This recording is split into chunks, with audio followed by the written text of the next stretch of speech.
Ini hanya Allah turunkan untuk umat Nabi Muhammad SAW. Catat ini ya. Dan saya belum pernah bagi dimanapun yang ini, yang versi lengkapnya. Kalau bisa dilakukan, bukan hanya dosa digugurkan, tapi setiap hurufnya mempercepat terkabulnya doa kita di hadapan Allah Subhanahu wa Ta'ala. Ada 2 surah di dalam Al-Quran yang bila 2 surah ini dibacakan, itu setiap hurufnya dihitung bisa berpotensi menggugurkan dosa sekaligus mengabulkan doa-doa yang dimintakan, sepanjang doa itu baik untuk urusan dunia akhirat kita. Kalau salah satu kurang baik, diperbaiki oleh Allah. Misal dunia baik tapi akhirat tidak, maka diperbaiki oleh Allah kepada yang lebih baik.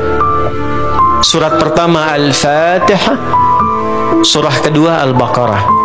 Sebelum doa baca tuh Al-Fatihah sama Al-Baqarah. Cukupkan di ayat 285 sampai ayat 286, 2 ayat terakhir. Hadisnya sahih. Kalau mau dikuatkan, biasanya banyak ulama memasukkan ayat 284. Dan 3 ayat ini, Al-Baqarah 284, 285, 286, itu ayat yang dituliskan di dinding Ka'bah. Al-Quran. Di Al-Quran itulah semua pedoman hidup yang akan mengantarkan kita pada kemaslahatan hidup. Di situ ada perbaikan, di situ ada ketenangan ketika kita gelisah, di situ ada obat penyembuh ketika sakit, di situ ada solusi ketika punya masalah, di situ ada limpahan rezeki ketika sempit, di situ ada doa-doa ketika kita membutuhkan apapun saat kembali kepada Allah Subhanahu wa Ta'ala dalam setiap persoalan yang kita alami. Di situ semuanya ada.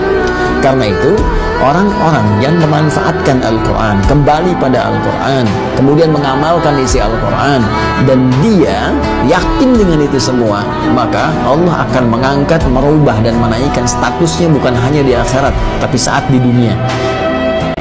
Quran ingin mengajarkan kepada kita, nggak boleh sembarangan menuduh. Sekalipun ada yang jelas-jelas salah pun, ya, kalau ingin mengoreksi, mesti punya argumentasi yang benar. Dan tujuannya bukan ingin merendahkan orang lain. Pernah menemukan orang lain salah?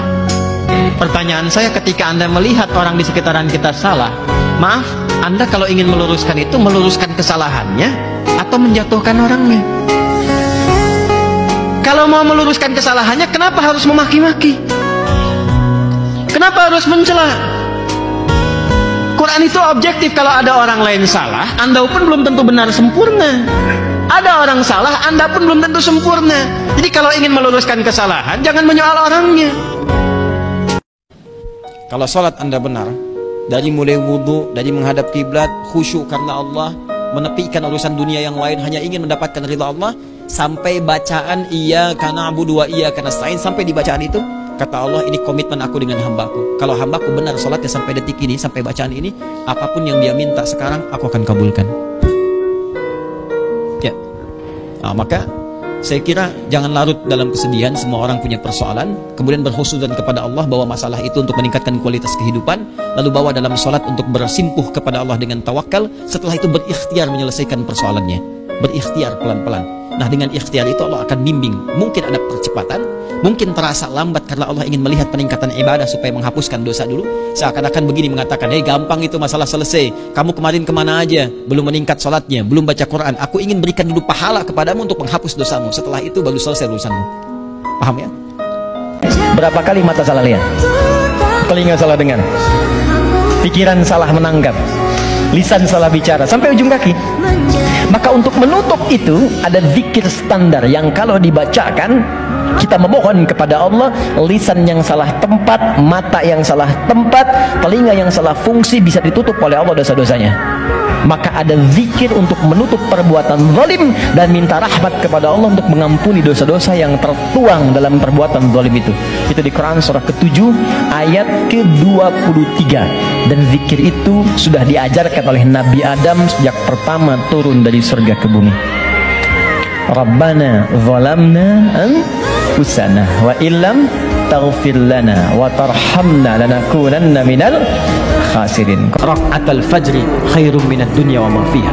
Orang yang konsisten menunaikan 2 rakaat sebelum subuh, maka Allah cukupkan kebutuhan dunia untuknya. Tidak diperbudak dunia, hartanya dicukupkan, karirnya dicukupkan, pekerjaannya nyaman, tenang. Itulah rahasianya sahabat selalu konsisten pada salat subuh, bahkan mereka berangkat dalam pekerjaan setelah menunaikan subuhnya. Itulah yang dimaksud Rabbana atina fid dunya hasanah wa fil akhirati hasanah.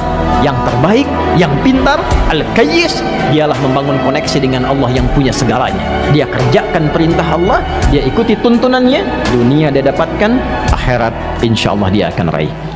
Lakukan zikir Nabi Ayub alaihissalam. Bukan hanya diberikan ketenangan pada jiwa, bahkan diberikan kesembuhan. Diberikan kesembuhan. Zikirnya, anni massaniya dhurru wa anta arhamur rahimin. Allahumma anni massaniya dhurru wa anta arhamur rahimin. Ya Allah, penyakit ini sudah mengganggu saya, melukai saya, sedangkan Engkau yang paling sayang kepada saya. Kalau yang paling sayang saja tidak menyembuhkan saya, kepada siapa lagi saya mesti meminta? Kalau Anda sedang gelisah, cari amalan zikir dan dengan itu otomatis kita tenang. Kalau sedang punya masalah, lebih baik kerjakan amalan zikir. Minimal hati tenang walaupun solusi belum datang. Masih ingat tadi jenis-jenis zikir? Satu apa? Salat. Kedua, berdoa. Ketiga, baca Al-Quran, kan? Coba deh, ibu bapak punya persoalan, pilih satu di antara 3 ini. Ketika sedang punya masalah, ambil wudhu, menghadap ke arah kiblat, salat 2 rakaat. Silakan salat. Salat wudhu kah, ke masjid tahiyatul masjid kah, salat aja dulu.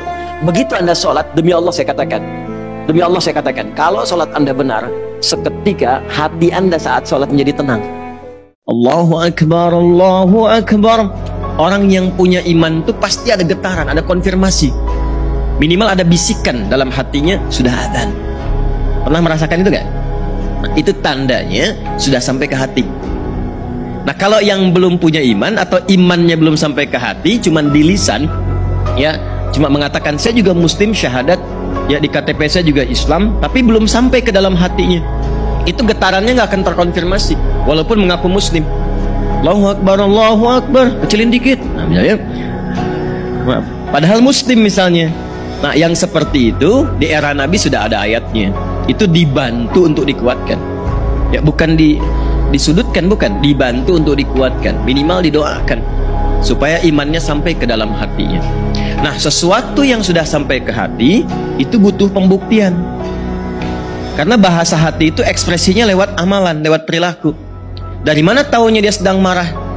Ketika lisannya berkata, kan, yang keras, tangannya mulai bergerak, kakinya mulai menendang, tandanya itu adalah ekspresi hatinya yang sedang tidak nyaman. Dari mana kelihatan dia bahagia? Dari ekspresinya, dari amalannya. Amal itu perbuatan, ekspresi, perilaku. Jadi semua perilaku kita itu mencerminkan suasana hatinya. Apa yang ada dalam hati itu yang keluar.